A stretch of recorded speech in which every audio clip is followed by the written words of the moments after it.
விஜய் எப்படி புத்திசாலித்தனமாக நம்ம 2 பேரையும் தவிக்க விட்டு போயிருக்கா. அஜய் அடிபட்டவங்க அந்த பொண்ணு கண்ணு முழிச்சிட்டாங்களா? டிரைவர் இல்லை சார், அந்த குழந்தை தான் அழுதுகிட்டே இருந்தது. அஜய் சாப்பிட்டாங்களா?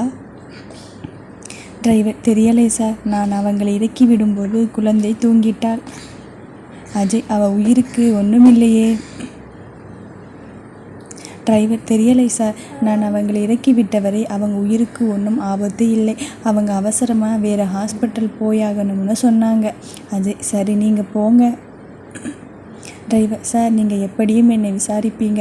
அப்போது இதை உங்ககிட்ட கொடுக்க சொன்னாங்க. 2 ஃபோன், ஒன்று பிரியாவோடையது, இன்னொன்று லதாவோடது.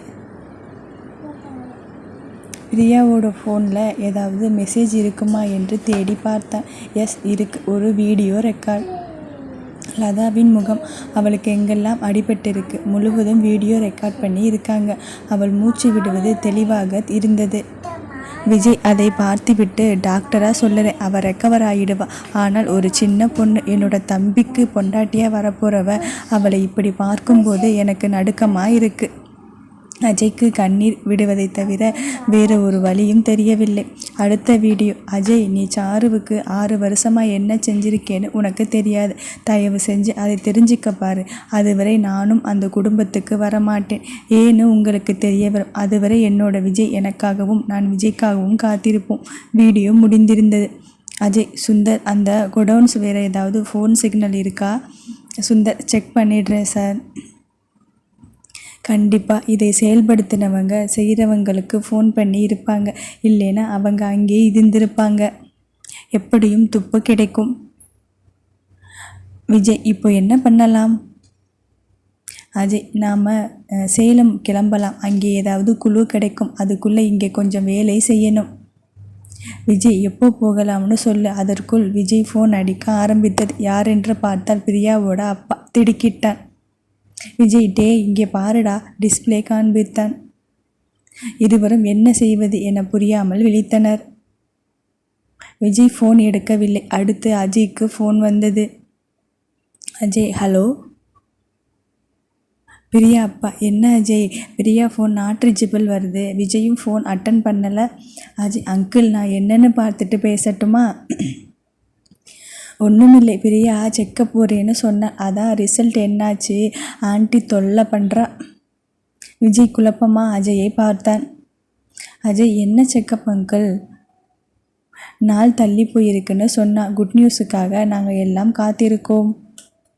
அஜய், அப்படியா அங்கிள், நான் உடனே பார்த்துட்டு அண்ணியை பேச சொல்லுறேன். விஜய், பிரியா என்கிட்ட எதுவுமே சொல்லலை.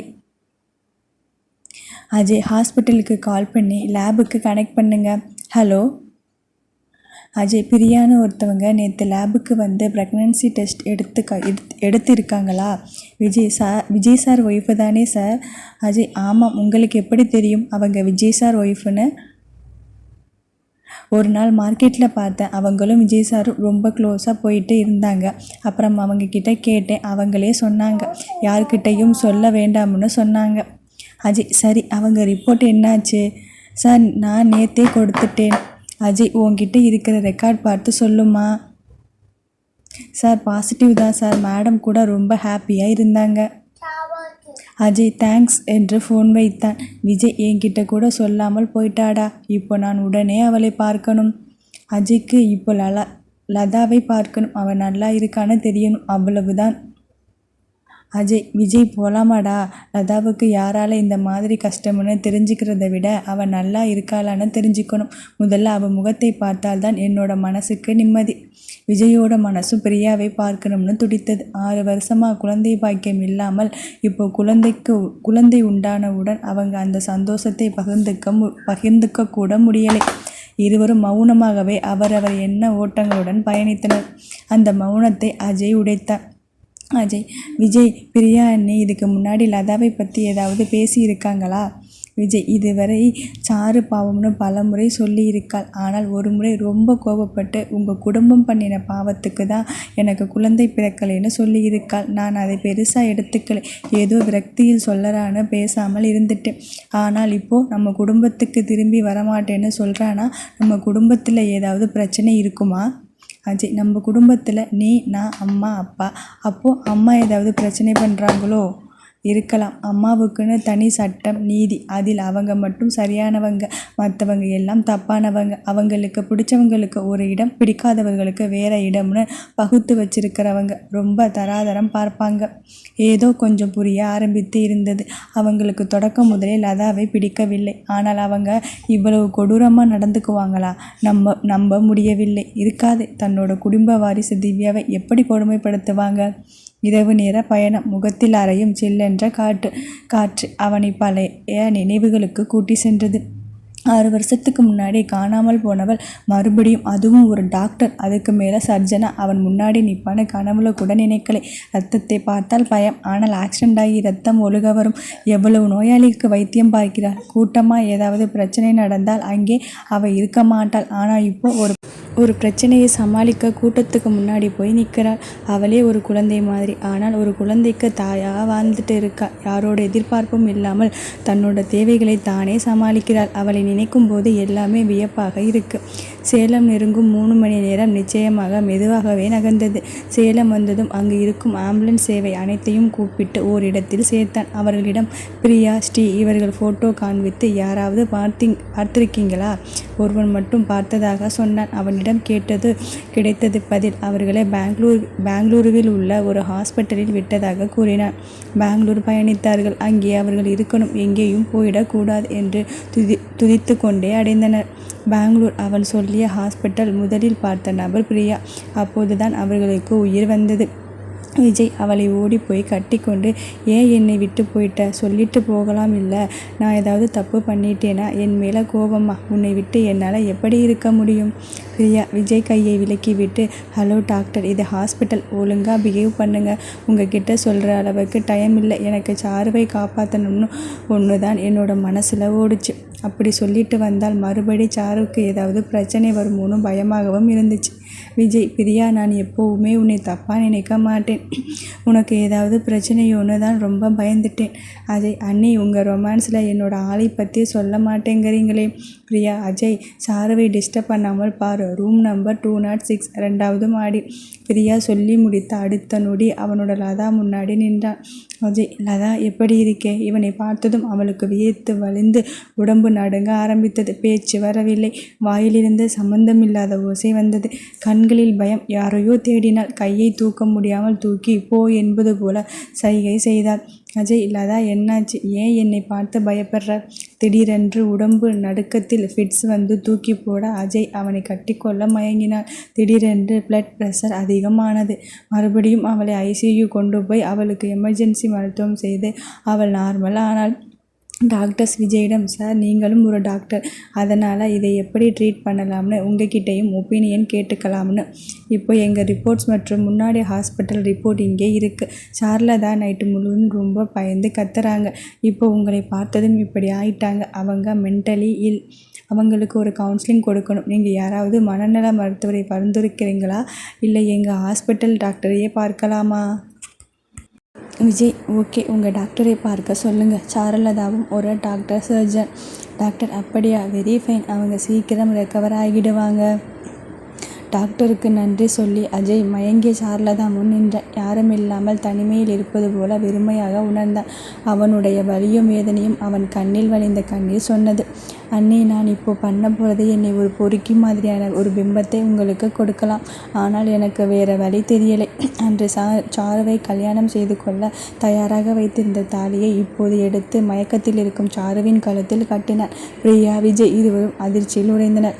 அஜய், என்னை மன்னித்து கொள்ளதா என்று நெற்றியில் அவன் இதழ் பதித்தான். அஜய் 2 பேரை சாருவுக்கு காவல் வைத்தான். பிரியா, நீ பாட்டுக்கு தாலி கட்டிட்ட. அவள் எழுந்து கேள்வி கேட்டா என்ன பண்ணுவ? அண்ணி, அவளுக்கு தெரியும், என்னை தவிர அவள் கழுத்தில் தாலி யாரும் கட்ட முடியாதுன்னு. அவள் ஒன்றும் கேட்க மாட்டாள். அண்ணி, திவ்யா எங்கே? ஸ்ரீயும் திவ்யாவும் இப்போ வந்துடுவாங்க. அரை மணியில் திவ்யா வந்தாள். அவளுக்கு ஒரே ஆச்சரியம். அங்கிள், நீங்கள் எப்படி இங்கே வந்தீங்க? அஜய், உன்னை தேடி நான் வந்துட்டேன். திவ்யா, அப்படியா? இனிமேல் நீங்கள் வரமாட்டீங்கன்னு ஸ்ரீமா சொன்னாங்களே. அஜய், உங்கள் ஸ்ரீமாவுக்கு தெரியாது என்னை பற்றி. திவ்யா, அங்கிள், அப்போது நீங்கள் எங்கள் கூட இருப்பீர்களா? அஜய், திவ்யா நான் ஒன்று சொல்லறேன் கேட்குறியா? திவ்யா, சொல்லுங்க அங்கிள். அஜய், நீ என்னை அப்பான்னு தான் கூப்பிடணும், அங்கிள்னு கூப்பிடக்கூடாது. திவ்யா, அப்பாவா? ஏன் அப்படி கூப்பிடணும்? அஜய், ஏன்னா நான் தான் உன்னோட அப்பா. திவ்யா, அப்பானா எல்லாருக்கும் 5 வயசுக்கு மேலே தான் கிடைப்பாங்களா? அஜய், இல்லைடா, உங்கள் அப்பா ரொம்ப தப்பு பண்ணிட்டேன். அதனால் இந்த குட்டி தேவதை எனக்கு லேட்டாக கிடச்சிருக்கீங்க. அந்த உணர்ச்சிகரமான உரையாடலை கேட்ட அனைவருக்கும் கண்ணீர் துளிர்த்தது. அஜயும் அடக்க முடியாத துக்கத்தை அவனுடைய குழந்தையை அணைத்து போக்கிக் கொண்டான். ஸ்ரீக்கு ஒன்றும் புரியவில்லை. திடீரென அஜயின் தோன்றல் அவளுக்கு ஒரு பயத்தை கிளப்பியது. பிரியா முன் புரியாமல் நின்றாள். ஸ்ரீ, அக்கா. பிரியா, இது விஜய், அஜயோட அண்ணன், என்னோட கணவன். அப்புறம் அது உன்னோட தோழி, அஜயோட மனைவி. அப்போதான் பார்த்தால் சாருவின் கழுத்தில் மாங்கல்யம் மின்னியது. ஸ்ரீக்கு ஏனோ ஒரு துயரம் மனசை அழுத்துவது போல இருந்தது. எதனாலே தெரியவில்லை. அவளிடமிருந்து அவளுடைய சாருவையும் திவ்யாவையும் யாரோ பிடுங்கி கொண்டது போல இருந்தது.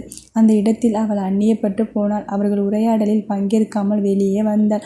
அவள் கண்ணில் வழிந்த கண்ணீர் யாருக்கும் தெரியாத இடத்தில் புதைந்தது. சாருலதா மற்றும் ஸ்ரீ சித்ரா உறவின் நடுவே அஜய்குமார். கொஞ்சம் கடினமானது தான் மூவருக்கும். இந்த சூழ்நிலையை சமாளிக்க தான் அன்று அஜயிடம் ஒரு நாள் டைம் கேட்டாள் சாரு. ஸ்ரீயிடம் விளக்கம் சொல்லி அவள் மனசு புண்படாமல் எதுவும் செய்யணும்னு நினைச்ச சாருவை இந்த நிலையில் நிறுத்தியது அஜயின் அவசரம். சாருலதா இன்னும் சுய நினைவுக்கு வரவில்லை. ஸ்ரீயும் அவள் இருக்கும் அறைக்கு உள்ளே வரவில்லை. அந்த அறையில் அஜய், விஜய், பிரியா மற்றும் திவ்யா இருந்தனர். ஸ்ரீயை உள்ளே அழைக்கவும் இல்லை. அவர்களுடைய பரிமாற்றங்களில் முழுவதும் பரபரப்பாக இருந்தனர். திவ்யா, ஸ்ரீமா எங்கே என கேட்க அஜய் வெளியே வந்தான். அஜய் கண்ணில் ஸ்ரீயின் கண்ணீர் பட்டது. அஜய், ஸ்ரீ சித்ரா. ஸ்ரீ கண்களை துடைத்து கொண்டு, சொல்லுங்க அஜய், இவ்வளவு நாள் சாருவுக்கு சப்போர்ட்டாக இருந்தீங்க. தேங்க்ஸ். உங்களுக்கு நான் ரொம்ப நன்றி கடன் பட்டிருக்கேன். தலையாட்டி வைத்தாள். அவ்வளவுதானா? ஸ்ரீக்கு மனசு ரொம்ப பாரமாக இருந்தது. 6 வருஷ உறவை ஒரு நன்றி மூலம் நிறைவு செஞ்சிட்டாங்க. வாழ்க்கையில் எதுவும் இல்லாதது போல இருந்தது. திவ்யா வந்து, ஸ்ரீமா இதுதான் எங்கள் அப்பா. ஸ்ரீ, அப்படியா? இவ்வளவு நாள் எங்கே போனாங்களாம் மனசுக்குள்ளே. ஸ்ரீ, சரி வா, சாருமா கிட்ட போகலாம் என்று குழந்தையை கூட்டிக் கொண்டு சாரு அருகே போய் உட்கார்ந்து கொண்டாள். திவ்யா ஸ்ரீ மேல் சாய்ந்து தூங்க ஆரம்பித்தாள். சாருவும் மெல்ல கண் திறந்தாள். சாரு, ஸ்ரீ, இங்கே அஜய் வந்திருக்கா, நம்ம எங்கேயாவது போயிடலாம். இதை கேட்ட அஜய் துணுக்குற்றான். ஸ்ரீ, சாரு, நீ கொஞ்சம் மனசை திடப்படுத்திக்கோ. அங்கே பாரு. வரிசையாக அஜய், விஜய், பிரியா நின்றிருந்தனர். சாரு, பிரியா அக்கா. பிரியா, சாரு, என்னை மன்னிச்சிடு. விஜய் என்னோட கணவர். உன்கிட்ட சொல்லிட்டா நீ என்கிட்ட பேச மாட்டியோன்னு பயம், அதனால தான் சொல்லலை. சாரு விரக்தியாக சிரித்தாள். சாரு, ஸ்ரீ, நான் சாகாமல் என்னோட கெட்ட நேரம் என்னை விட்டு போகாத போல இருக்கு. இனிமேல் என்னால் ஓட முடியாது. போதும் ஸ்ரீ, எல்லாம் போதும். இவங்க 3 பேரையும் போக சொல்லு. அஜய், லதா ப்ளீஸ். சாரு கண்ணை மூடிக்கொண்டாள். பிரியா அழுது கொண்டே விஜயுடன் வெளியேறினாள். அஜய், ஸ்ரீ, கொஞ்சம் வெளியே இருக்கீங்களா? நான் லதா கூட கொஞ்சம் பேசணும். சாரு, நான் யார் கூடயும் பேச முடியாது. ஸ்ரீ, என்னை விட்டு போயிடாதே. நீயும் திவ்யாவும் கூடவே இருங்க.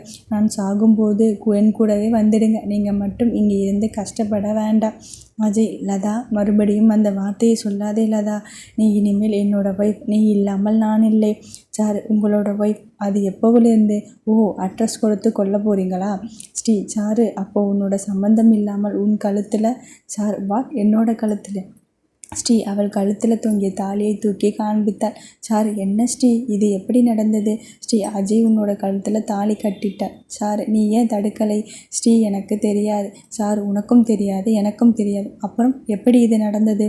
ஸ்ரீ, பிரியா அக்கா, விஜய் சார் மட்டும் இருந்திருக்காங்க. சார், ஓ, அவங்க சைடு ஆளுங்களை வச்சுக்கிட்டு உனக்கும் ஏன் எனக்கும் கூட தெரியாமல் என் கழுத்தில் தாலி கட்டிட்டாங்க. அஜய், நான் ஒன்றும் தப்பு பண்ணலை. உனக்கு வர பிரச்சனைகளை பக்கத்தில் இருந்து நான் சமாளிக்கணும்னு நினச்சேன். உன்னை நல்லா பார்த்துக்கணும்னு நினச்சேன். அதான் எதை பற்றியும் யோசிக்காமல் உனக்கு தாலி கட்டிட்டேன். சார், சபாஸ். சார், பிரச்சனையே உங்களால் தானே, உங்களுக்கு புரியலையா? முதல்ல உங்களை கல்யாணம் பண்ணிக்கணும்னு நினச்சேன். அப்பா அம்மாவை இழந்துட்டேன். இப்போ உங்களை கல்யாணம் பண்ணிக்கணும்னு நினச்சேன். ஸ்ரீயையும் திவ்யாவையும் கிட்டத்தட்ட இழந்துட்டேன். ஓர் பாதுகாப்பு இல்லாத வாழ்க்கையை உங்கள் கூட என்னால் வாழ முடியாது. இந்த ஜென்மத்தில் நீங்கள் தான் என்னோட புருஷன். அதுக்கு அச்சாரமாக இந்த தாலி என்னோட கழுத்திலேயே இருக்கும். நான் வேறு யாரையாவது கல்யாணம் பண்ணிக்குவேனே, நீங்கள் பயப்பட வேண்டாம். ஆனால் நீங்கள் என் கூட இருந்தால் எனக்கோ என்னோட குழந்தைக்கோ அது பாதுகாப்பு இல்லை. நீங்கள் போயிட்டா நல்லா இருக்கும். அஜய், லதா, நான் உங்களை பார்த்துக்க மாட்டேனா? சார், எப்படி? இப்படியா ஹாஸ்பிட்டலில் படுக்க வைத்து? அஜய், லதா, என்னை மன்னிக்க மாட்டியா? சார் என்னோட இருந்த எல்லோரையும் சாகடிச்சிட்டு உங்களை மன்னிக்கணுமா? அஜய் ப்ளீஸ் லதா, உன்னோட வார்த்தை எல்லாம் என்ன ரணமாக்குது. எனக்கு ஒரு வழி சொல்லு லதா. சார் எப்போ சாக போகிறோம்னு பயந்துட்டு இருக்கிறவள் நான் உங்களுக்கு என்ன வழி சொல்லணும்? அஜய் லதா, நான் உன்னை விட்டு போயிட்டா நீ சந்தோஷப்படுவியா? சார் ரொம்ப நிம்மதியாக இருப்பேன். இதற்கு மேல் அஜய் எதுவும் சொல்லாமல் தலை குனிந்து வெளியேறினான். விஜயிடம் பிரியாவை கூட்டிக் கொண்டு ஊருக்கு போக சொல்லிவிட்டு அங்கேயே ஒரு ஹோட்டல் பார்த்து இரவு தங்கினான். அன்றிரவு சுந்தரிடமிருந்து வந்த மெயிலில் DNA ரிப்போர்ட் தெளிவாக சொல்லியிருந்தது. அஜய் தான் திவ்யாவின் அப்பா. அஜய் ஃபோன் செய்து, சுந்தர் அந்த லேப் தப்பாக ரிப்போர்ட் கொடுத்ததுக்காக கேஸ் ஃபைல் பண்ணிடு. அந்த ரிப்போர்ட் எழுதினவன் என்னாச்சு பாரு. அந்த குடோனில் வேற ஏதாவது ஃபோன் சிக்னல் இருந்ததான்னு கேட்டேனே, ஏன் இன்னும் பார்க்கலை? சுந்தர் பார்த்துட்டேன் சார். அஜய் யாருன்னு பார்த்துட்டியா? சுந்தர் 2 பேர். அவங்க டீட்டெயில் எடுத்துட்டேன். ஆனால் அவங்களை என்ன பண்ணுறதுன்னு நீங்கள் தான் சொல்லணும். அப்புறம் சார் இன்னொரு நம்பரும் அங்கே இருந்தது. ஆனால் சொல்லலாமா வேண்டாமான்னு ஒரு தயக்கம். அஜய் சொல்லு. சுந்தர் சார் உங்கள் அம்மா நம்பர் அந்த நேரத்தில் அங்கே இருந்தது. அஜய் நொந்து போனான். சென்னைக்கு டிக்கெட் போட்டுடு அண்ட் ஒரே நாளில் திரும்பி வர மாதிரி. அஜய் அப்புறம் சுந்தர், நீ ஒரு முறை சாருலதாவோட அம்மா அப்பா ஒரே ஆக்சிடெண்ட்டில் செத்துட்டாங்கன்னு சொன்னேன் இல்லை, அதை பற்றி விசாரி. நான் லதா கூட கொஞ்ச நாள் இருக்க போகிறேன். ஆஃபீஸ் வேலையை பார்த்துக்கோ, தேவைன்னா கூப்பிடு. சுந்தர் சரி என்று சொல்லி வைத்தான். அஜய் ஓரளவு யூகித்தது தான். அது உண்மையாகிடுச்சு. இந்த பிரச்சனையை எப்படி சமாளிக்க போகிறேன்? அம்மாவுக்கு எதிராக நான் நிற்கணும். அதனால தான் சாரி என்னை சங்கடப்படுத்தக்கூடாதுன்னு என்கிட்ட சொல்லவே இல்லை. ஆனால் அம்மா செஞ்ச வேலை என்னால் மன்னிக்கவே முடியாது. சாருவை கொல்ல பார்த்து இருக்காங்க, திவ்யாவை கொடுமைப்படுத்தி இருக்காங்க, கொஞ்சம் கூட மனசாட்சி இல்லாமல் இத்தனை வேலை பார்த்து இருக்காங்க. நைட் அஜயோட காலேஜ் ஃப்ரெண்ட் விஷ்ணுவுக்கு கால் செய்தான். விஷ்ணு, என்னடா என்னோட ஞாபகம் இன்னைக்கு வந்திருக்கு? அஜய், நான் பெங்களூரில் இருக்கேன். விஜய், எப்போ வந்த? எப்பவும் தங்குற ஹோட்டலில் தானே தங்கியிருக்க? அஜய், விஷ்ணு, சரி வரேன். ஹோட்டல் ரூமுக்கு வந்தான். விஜய், என்னடா ஆஃபீஸ் ஒர்க்கா? அஜய், இல்லை, பர்சனல் ஒர்க். விஷ்ணு, உனக்கு பர்சனல் ஒர்க்கா? ஆச்சரியமாக இருக்கே. அஜய், ஏண்டா? விஷ்ணு, உனக்கு எப்போவுமே வேலை மட்டும்தான் உலகம். எப்பாவது என்னை கூப்பிடுவ, அவ்வளவுதான். அதான் ஆச்சரியம். அஜய், உனக்கு சாருலதா ஞாபகம் இருக்கா? விஷ்ணு, ஆமாம், உன்னையே சுற்றிட்டு இருக்குமே ஒரு லூசு. அஜய், ஹலோ, அவளை நான் கல்யாணம் பண்ணிக்கிட்டேன். விஜய், விஷ்ணு, நீயும் என்னை மாதிரியே கல்யாணம் பண்ணாமலே வயசாகி செத்துடுவேன்னு நினச்சேன். பரவாயில்லடா, கங்க்ராஸ்டா. அஜய், ஆனால் அவளுக்கு தெரியாமல் அவள் மயக்கத்தில் இருக்கும்போது அவள் கழுத்தில் தாலி கட்டிட்டேன். விஷ்ணு, அடப்பாவி, ஏண்டா அப்படி பண்ணின? அஜய், என்னோட சூழ்நிலை நடந்த எல்லாத்தையும் அவனிடம் சொல்லிவிட்டான். இப்போ சொல்லு, நீ யார் பக்கம்? விஷ்ணு, அந்த லூசு பக்கம்தான். எப்படிடா அவள் உன்னை இவ்வளவு லவ் பண்ணுறா? சத்தியமாக நானாக இருந்தால் அவளுக்காக உயிரே கொடுப்பேன். அஜய், இப்போது அவள் என்னோட பொண்டாட்டி, அதனால் கொஞ்சம் அடக்கி வாசி. விஷ்ணு, நீ மட்டும் அவள் சுயநிலைவில் இருந்து அவள் கழுத்தில் தாலி கட்ட உன்னை அவள் விட்டுருப்பாளா? அஜய், அந்த பயத்தில் தான் அவசரமாக தாலி கட்டிட்டேன்.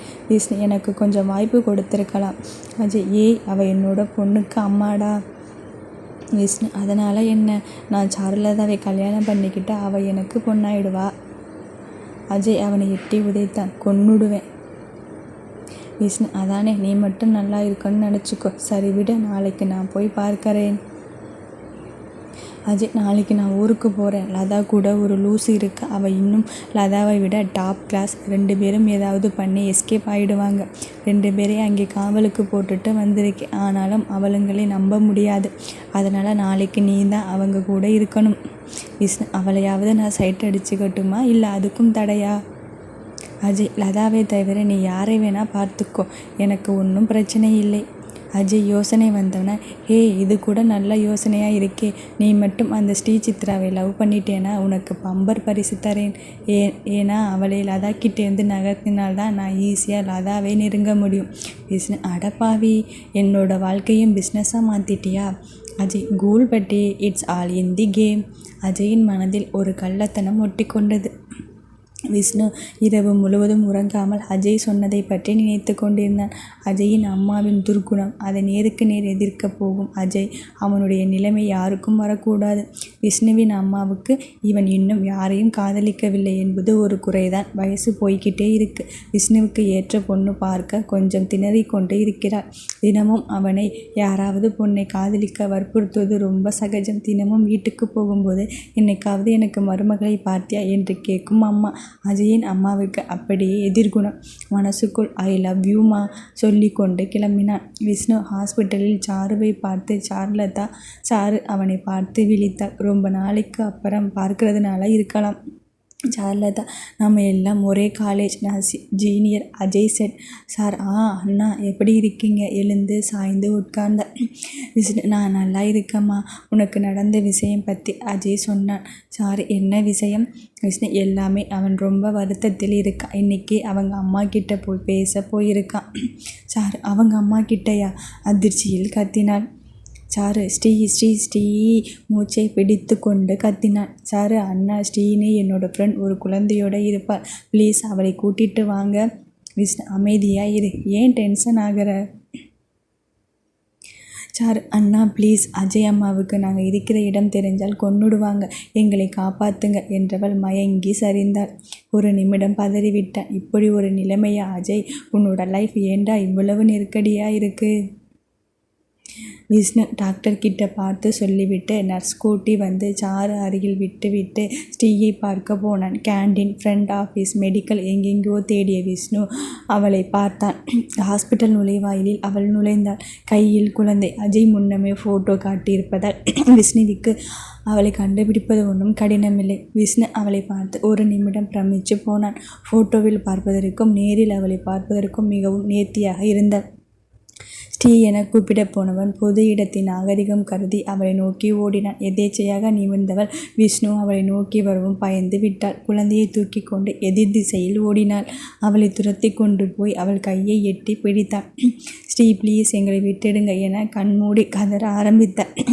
விஷ்ணு, ஏங்க காம்டவுன், என்னை பாருங்க சொல்ல வருவதற்குள் ஸ்ரீ காப்பாத்துங்க கத்த சுற்றி இருக்கும் மக்கள் எங்களை பார்க்க அவள் வாயை விஷ்ணுவின் கையால் பொத்தினான். இதிலே அவனுக்கு முன்பின் பழக்கம் இல்லாததால் ஸ்ரீ அவன் கையை கடித்து விட்டு ஓட பார்த்தாள். விஷ்ணு கையை உதறிக்கொண்டு நான் அஜய் ஃப்ரெண்ட் என கத்தினான். திரும்பியவள் செய்வதறியாது விழித்தாள். விஷ்ணுவுக்கு வலியால் கண்களில் நீர் நிரம்பியது.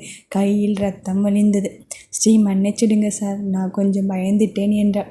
விஷ்ணு அடப்போமா என வழியில் முணங்கிக் கொண்டே உன்னை சாரு கூப்பிட்டார் சொன்னவுடன் சாரு ரூம் நோக்கி பயணித்தார். பின்னாலே வரும் விஷ்ணுவின் மனம் தெரியாமல் அவனை திரும்பி பார்க்க தோணாமல் குற்ற உணர்ச்சியுடன் போய்விட்டார். விஷ்ணு டாக்டர் ரூமுக்கு போய் சாருவை பற்றி விசாரித்து அவள் நிலை என்ன என தெரிந்து கொண்டு அவனுக்கு ஒரு இன்ஜெக்ஷன் போட்டுக்கொண்டு கை விரலில் ஏற்பட்ட காயத்துக்கு மருந்து போட்டுக்கொண்டு சாருவிடம் போனான். விஷ்ணு, சாரு இப்போ எப்படி இருக்க? ஏம்மா இவ்வளவு பயந்துக்கிற? அஜய் தெளிவாக சொல்லிட்டு 2 பேரை காவலுக்கு வச்சுட்டு தான் போயிருக்கான். நீ பயப்படாதே, நான் உங்கள் கூட இருக்கேன். சாரு பெருமூச்சு விட்டு அவள் களைத்த முகத்தில் சிறிய புன்னகை பூத்து தூங்கி போனாள். திவ்யா, அங்கிள் நீங்கள் யார்? விஷ்ணு, நான் உங்கள் அப்பாவோட ஃப்ரெண்ட். திவ்யா, அப்படியா? ஆனால் ஸ்ரீமா உங்களை கடிச்சிட்டாங்களே, உங்களுக்கு வலிக்குதா? விஷ்ணு, இல்லைடா, நான் வலிக்காமல் இருக்க ஊசி போட்டுட்டு வந்துட்டேன்.